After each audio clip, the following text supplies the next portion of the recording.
Good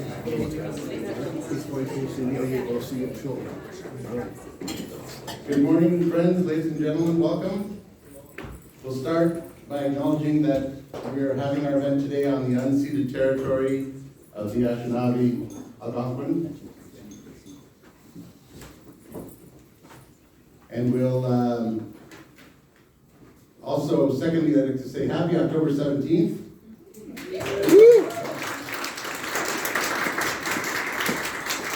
It's the fourth anniversary of of the work that we're all involved in uniquely and in a special way, and so I'm so glad to be together here with all of you today for this very special occasion.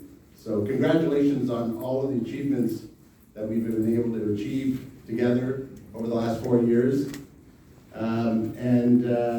I'd also like to say a special thank you to George Smitherman and to Pierre from C3 for the work that they've done in bringing together this special event. I think I was at the event in May. Was it May, George? Yes, sir. And we've easily doubled the number of participants and the themes that we're working on.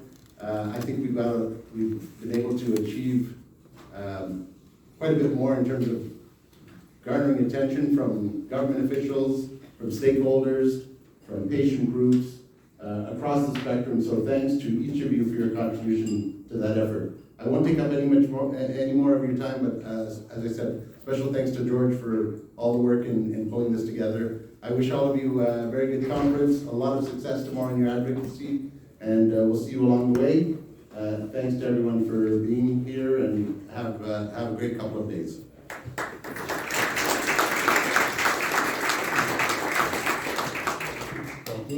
Thank you, Mr. Chair. Good morning, everybody. Happy 4th anniversary. Show of hands of those that have already lent economic luster, support, and growth to the cannabis community this morning. I want to let you know, as an organizer of events on behalf of the cannabis industry, I'm doing all that I can to not spend money on alcohol.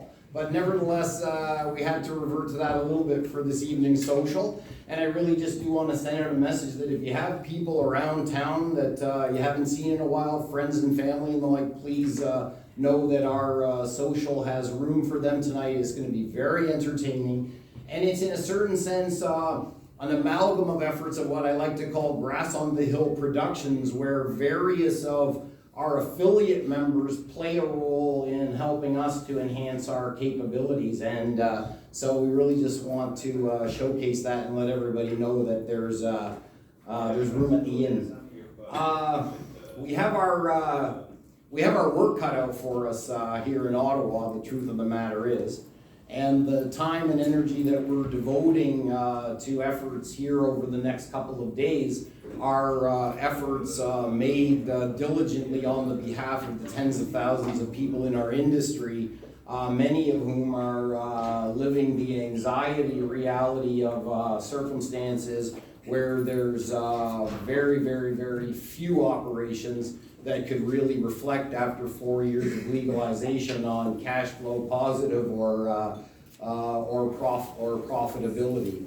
And that's obviously not a situation that can be enduring forever, that shareholders and investors and ma and pa can be subsidizing an industry while the middleman, if you will, with distribution markups, fees, taxes, and a regulatory burden, that something really kind of elbows us out as producers, and certainly having a similar effect for a lot of retailers. The pie is pretty big. The government share of it is bigger than predicted, and the implications for our industry are stark.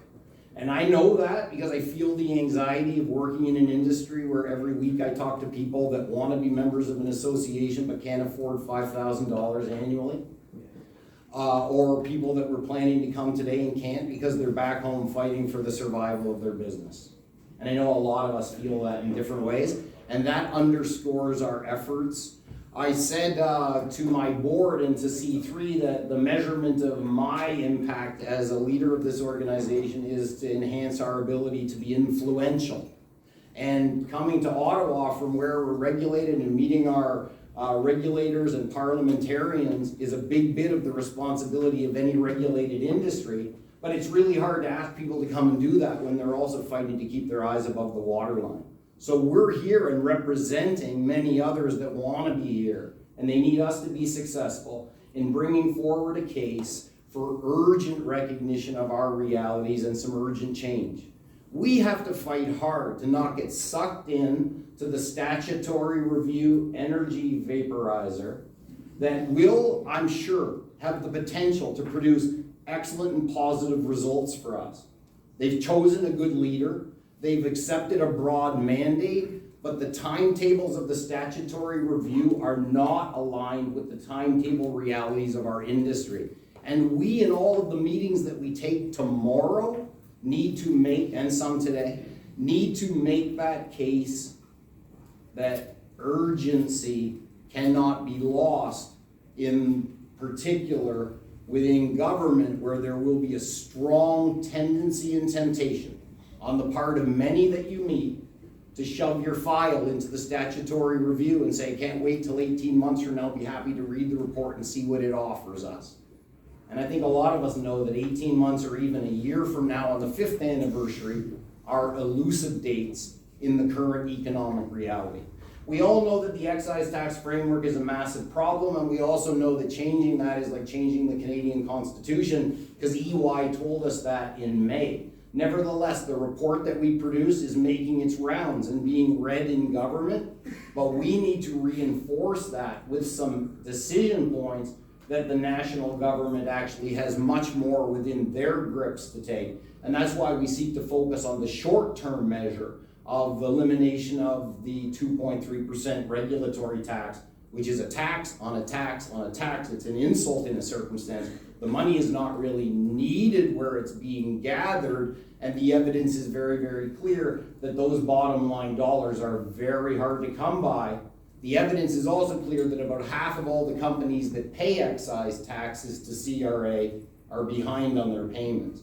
These are some of the aspects of the canary in the coal mine that later today at 12 o'clock with Dan Sutton from Tantalus, with Muna Gillis from Aqualitas, with Mark Grippa from AB Labs, with Pierre Leclerc from AKIC, will be at Parliament Hill having a press conference and making sure that the reporters know that we're here. In May, we didn't really let anyone know that we were here, and we came here for the statutory review. We got a lot of reflection on our presence.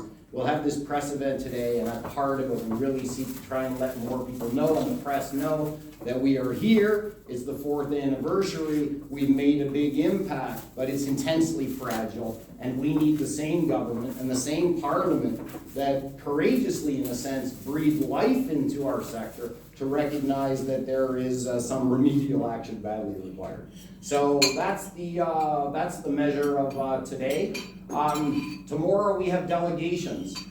We have resent the email list to folks because I realized some people hadn't seen their assignments, and there has been some evolution in that list since Friday, and there is still some opportunity for further alterations. And I will ask this young man to stand up. This is Noah, Pierre Colleen's son, Noah.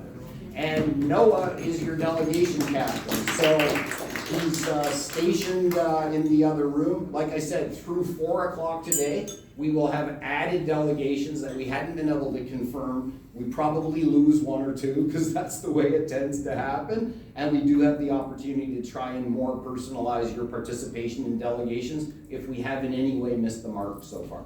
So probably I've said more than, I've spoken longer than I intended to, but nevertheless, I want to say to everyone, thank you for being here. The next couple of days promise to be very, very energizing, I'm sure, and I'm really, really pleased, and you all should be also. Building on the model that I mentioned before, where C3 seeks to build up the capacity for organizing and holding events, we rely on those people, especially from our affiliate membership. And one of those people that I've been so pleased to meet over the course of the last year is Ika Washington from Diversity Talks.